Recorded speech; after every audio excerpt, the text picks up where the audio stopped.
జై శ్రీరామ్ జై అంజన్న. ఇవాళ మేము దీక్ష కోసం రెడీ అయ్యాం.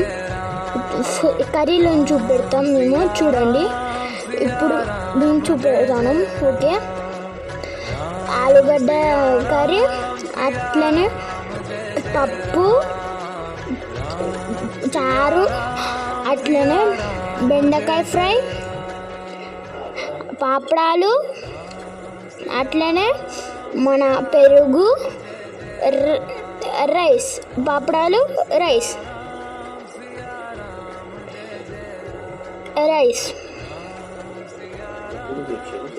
ఇప్పుడు దీక్షకి సిద్ధంగా ఉన్నాం మేము.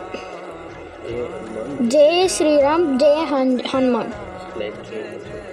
లైక్ చేయండి, సబ్స్క్రైబ్ చేయండి, షేర్ చేయండి. ఇంకా మరింత వీడియోల కోసం మేము వస్తాం మీ ముందటికి. Thank you.